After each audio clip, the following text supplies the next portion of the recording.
Guys, welcome back to the Bodhi Tree Surfboards YouTube channel. Today I think we're at step number 4 on Jono's building a mal.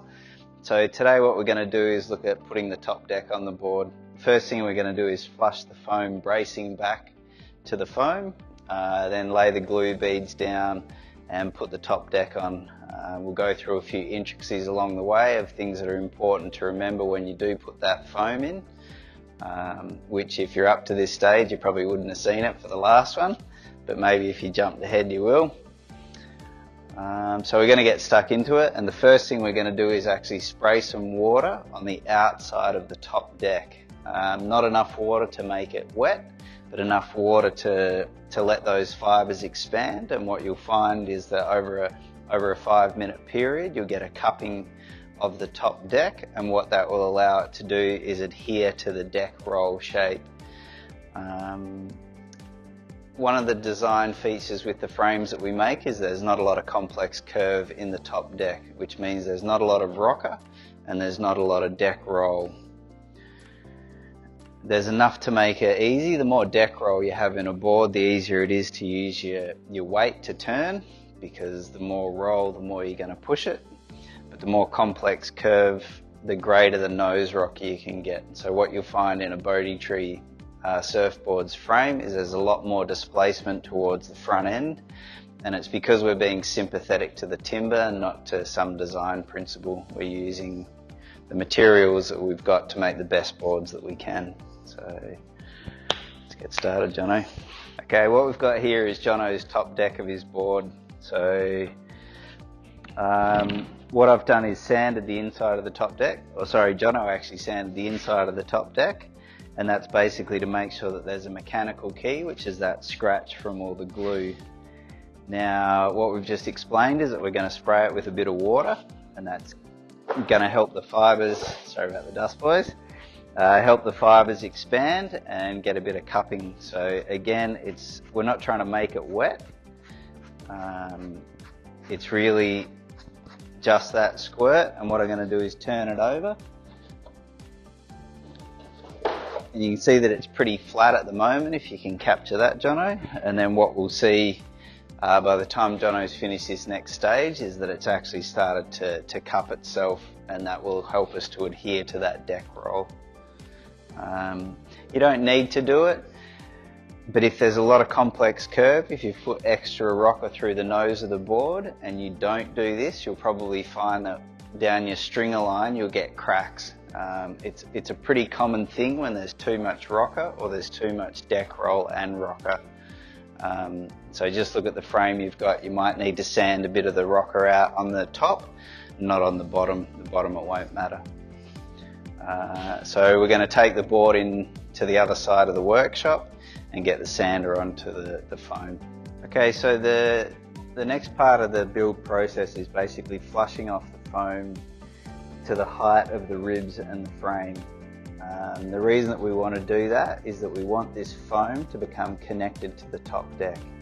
If it's not connected to the top deck, basically if there's scoops in it, it's going to be a bit of a structural weakness in that the pressure won't be absorbed by the foam.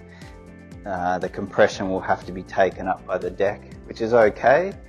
So this is basically the 5th evolution that we've done with the boards.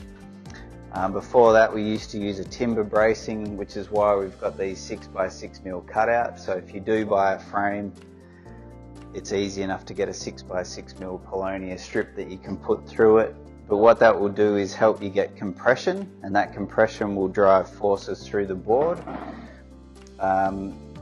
But the compression, it's more that there's a spring in it rather than a compression, and what we've found over time is that that isn't strong enough, or it's not strong enough for me, therefore it's not strong enough for my customers. This is also a good way to get foam out of landfill and a good way to use it up. But the big thing is that we want these boards to not only be usable but to be heirlooms, and the important thing with that is that they last forever. I'm not going to do it, but I'd be pretty happy once this is glass to run a car over it. I don't think it would actually be that tragic. Once Jono's sanded it off, I'll get him to stand on it and you'll be able to see how strong it is. What we're going to do first is just chop excess off with the saw. what we want to make sure is that we don't go below rib or frame height. Once a bit of that excess is taken off, we're going to use the random orbital sander to flush it off cleanly. What we'll do first is saw this off, and then I'll go through intricacies with the sander, things you do want to do and things you definitely don't want to do. Okay, so the most important thing is basically that you're just going to trim off the excess. The most important thing that happens is that you don't want this foam to come underneath the rib height, so you don't want it to cup underneath. So you're better off leaving this proud, so leave it a bit higher, and we'll take it off with the random orbital, but you really want to avoid it cupping underneath. So if you just do that, and then we'll use the steel ruler to make sure everything's at height, but that's more with the sander. Okay, so Jono's taken most of the excess off with the saw, and what we're going to do is basically use the random orbital again just to flush back. So the way that I do it is that I find the ribs. So I'm going to find the rib here, and I'm going to find the rib here, and probably this one, and then I'm going to go in between. The biggest problem that can occur is if you twist. So if you twist, what's going to happen is that it's going to cup underneath. This will eat it really, really quickly. These sanders are awesome because you can set your top speed. So it's a bit like an accelerator. So that's the top speed that it's set up. Probably a bit quicker, but the harder you push that, the faster it's going to go. So you can put a little bit or a less. I'm just going to do a couple and show you how we go.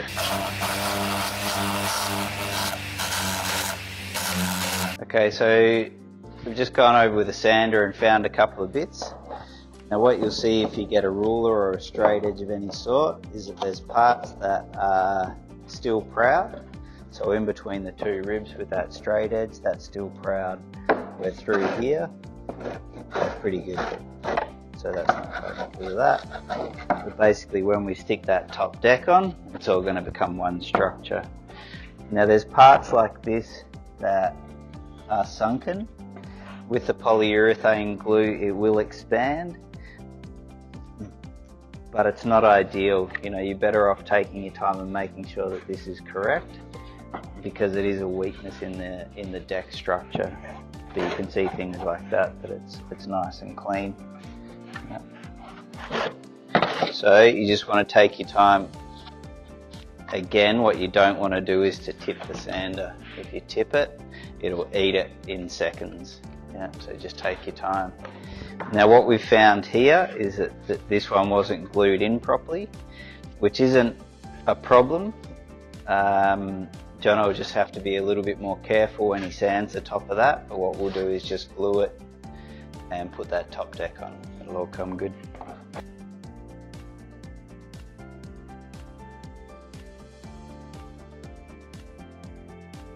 Jono's just come and got me and basically asked, Jono's come and got me and said, I'm finished! So my job is then to come and have a look at it, and what you can see through here is that you haven't got back to the rib, or the frame through this part. So we want to take all these back. So when I walk into the room, basically what I'm looking at is that I can see that that's not flush to the deck yet. So some of these ones like through here, so that's the one we need to glue in, but there's still a good sort of 10 mil on top of there that needs to come back. So if that's not back to the rib and to the frame, you're going to get bulges in the actual deck surface. So we want to take that back, bless you. We want to take that back pretty much the whole way along. So where you can see on the top here that you've got glue on top of the rib, you want to give that a mechanical key. So you don't want to go into the rib and actually start changing the shape of the board, but you do want to give it a scratch so it actually gets some glue stuck on there. What you can see here is where I've actually tipped the sander. So I was so focused on getting this one flat that I've actually bitten in here. And if we get the ruler onto there, you'll see that there's a bit of a gap. Now the glue will compensate for my mistake, but it's better if the glue doesn't have to do that much work. Its job is to stick the deck on, not to fix my mistakes. So what you want to do is make sure you get back to this actual frame surface. And as you go through, if you see little bits of glue on top, you want to scratch them off so you've got a nice mechanical key. And that's the same as around the outside. If you get little bits of glue like that, just knock them off with the sander.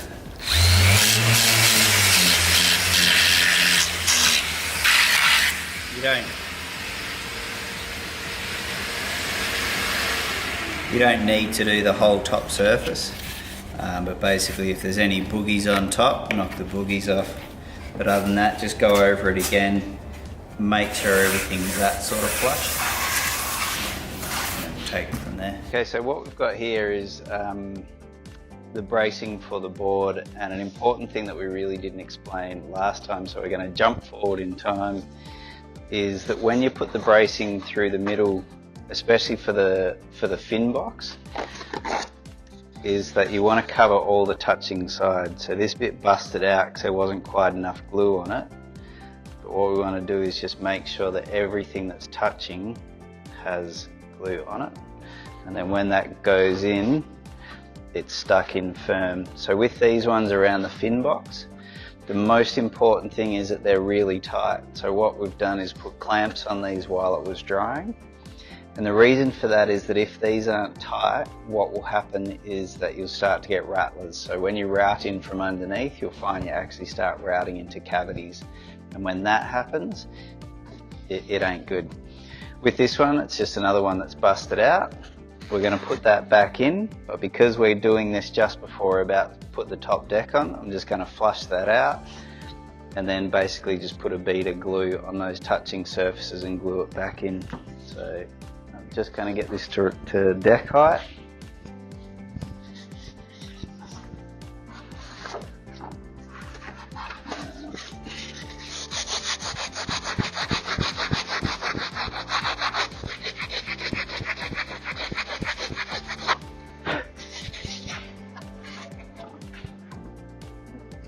This edge is still a little bit proud.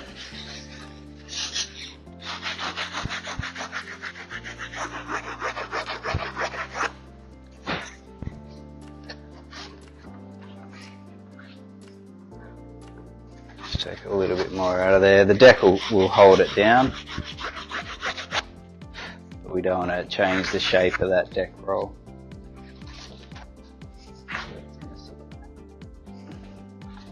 Trying to get foam in your board. The next thing Jono's going to do is write inside the board, so it's something that no one will ever see. So we've got guys that have been in active service in the military, and they've put in names of people that they've lost, or lots of different stories for lots of different reasons. So the board's become more than a surfboard, they really do carry memories. So they're going to sit in there like that. The next stage is, like I say, Jono's going to write something inside the board, and then we're going to do the glue up and put the top deck on. So the next thing we're going to do is put Jono's top deck on the board. First thing we need to do is put the glue bead on all of the frame surfaces. But most importantly before that is have the whole table set up. You don't want to be racing around while the glue's activating. You got enough working time, but you don't want to be piss farting around. So all the clamps are ready, same size clamp under each rib, again for balance and weight. We've got weights ready for it. The glue bead's going to go on top, and when that happens, or once that's complete, I'm going to get Jono to put the tail of the board on. So we'll be lining up the stringer to the stringer, and not the stringer of the board, not the spine, but the actual stringer of the deck that you created.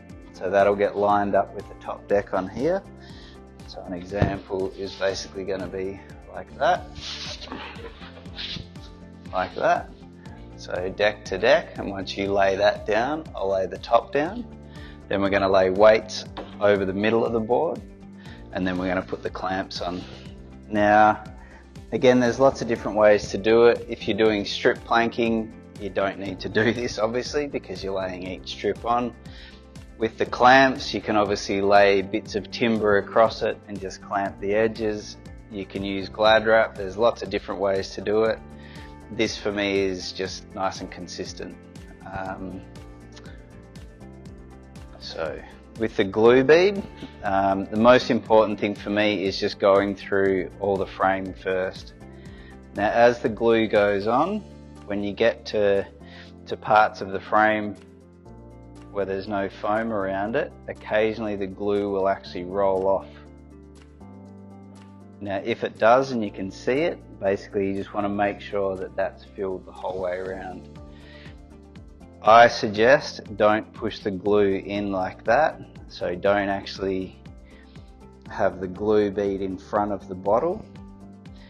You want that glue bead to follow the head, and whether you lay it on like that, however you want to do it, it doesn't matter as long as there's enough glue. Once the frame's complete, so your spine, your ribs, the skirt tops, then I call it the aioli drizzle, and basically you want to do that drizzle on all your bits of foam. Yeah, so then they get connected to that top deck.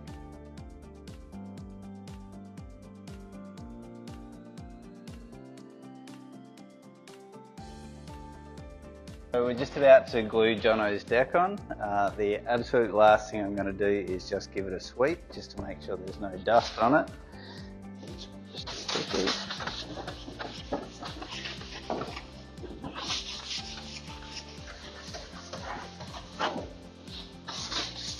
So Jono's written his life story and done a few pictures, which is pretty cool.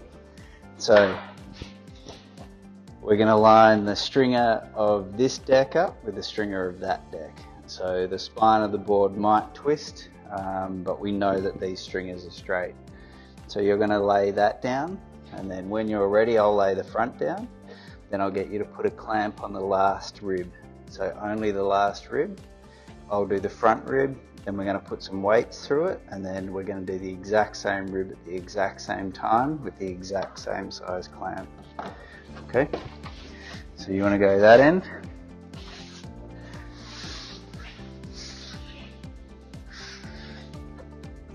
So you only really want to do this once because you don't want to move that glue around.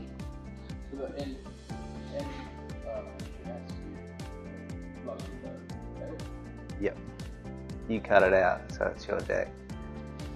You happy with that?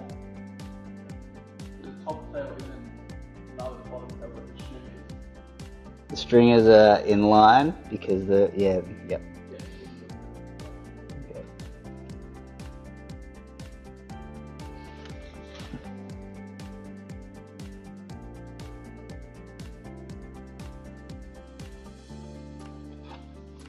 Okay, so if you want to put a clamp on over the top of each rib on the sides. Yep. Just make sure they're the clamps that I put there.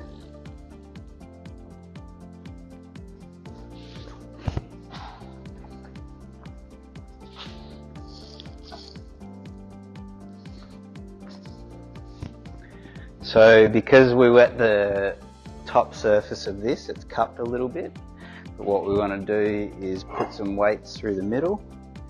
Now the reason that we do that is that if we don't put the weights through the middle and we clamp it, this will pop, yeah, and it won't come back down. So we want to weight it first, set the rocker tentatively, and then we're going to clamp at the exact same time in the exact same place. So we'll just put smaller weights through the middle. One thing you want to be really cautious of is not inverting the rocker.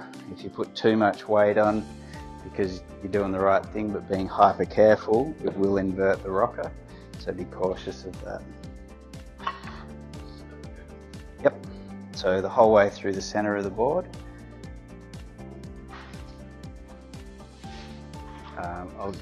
Yep, but at the same time. So anything you do except for in the middle, you want to do it exactly the same time, otherwise you're going to start twisting things. So there's a block missing under here.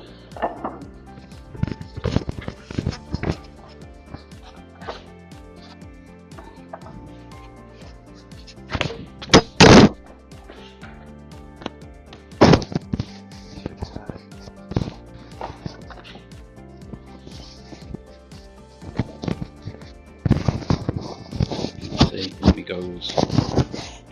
Okay,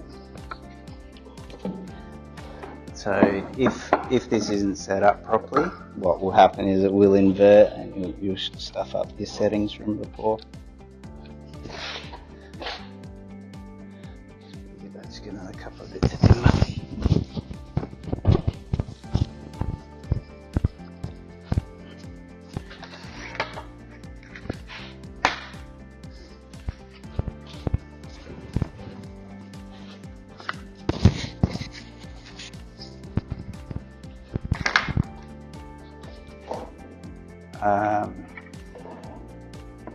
If you are a commenter or a liker and stuff like that, and you like the camera work at the moment,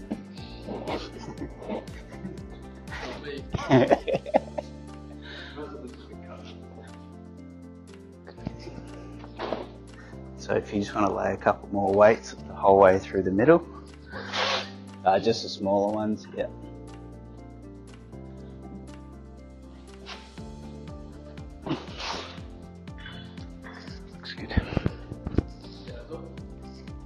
Yep.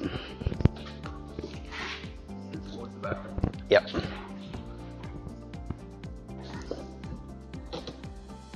So this is the last chance that we've got to set the board up correctly. So if there's any twists in it now, you'll actually get a twist through the whole board, and that ain't pretty. It's not a good look. Okay, if you want to start on this side, Jono, we'll start putting some clamps on. So we're going to start with this rib, and the clamp wants to go over the top of the skirt. That's it. Now be careful it doesn't slide off. And this is really this board. This board has a lot more deck roll than the shorter boards. So with the clamp, again, make sure that it's straight up and down. So you don't want it like that or like that, especially like that, because it'll slip off. So just make sure they're straight up and down.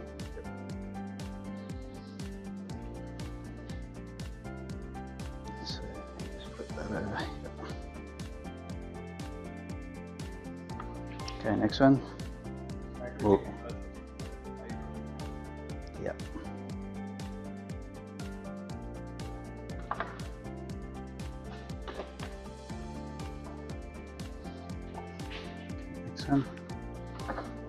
So we can reset them in a sec if we need to. Okay, that's ours. What colour is that one?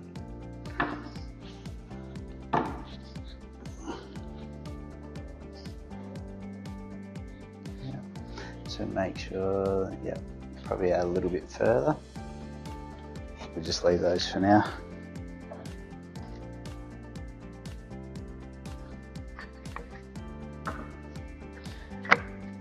We want this like that. Just leave the other ones for now.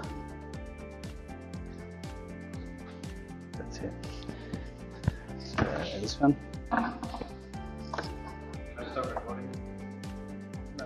Get the whole lot. Yeah, that's okay. Yeah. So this one.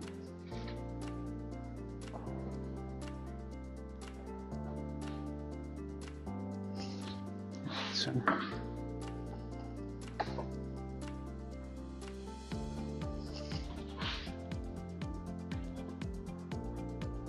Again, just make sure it's not too hooked under. If it's too hooked under, you're not going to get the pressure in the right spot. Okay, so got all the clamps on. So the next thing is really eyeballing it. You can use measurements from the table to the bottom side of the deck. For me, I would prefer you just eyeballed it.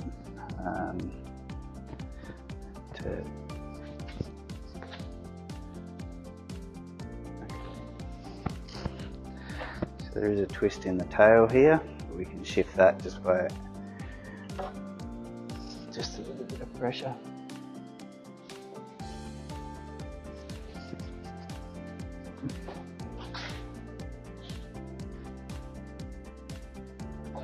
Looks epic.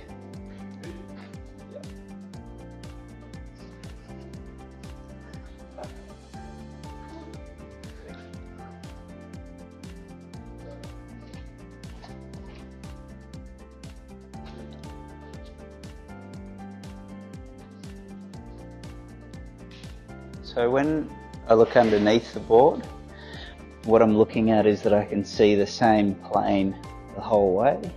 So if I can see a part of the board more than another part, it means that it's twisted.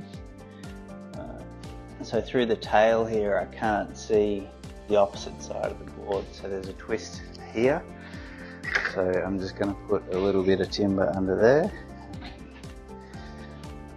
So that's the end of the video for today. Jono's got his top deck on the board, got all the weights on, got all the clamps on. We've made sure there's no twists in the board. This is the final stage you've got to make sure that there's no twists in it. If there's twists in it now, they're going to be there forever. Next stage we're going to do is routing off the excess of the overhang, using a belt sander to square it up, putting the nose shape on and preparing it to put the rails on, which is the stage after that. Good job, Jono. Make sure you subscribe just so you can keep up to date for the next videos that are coming up if you're interested, and if you've got any comments, again, put them down. Don't expect a quick reply. See ya.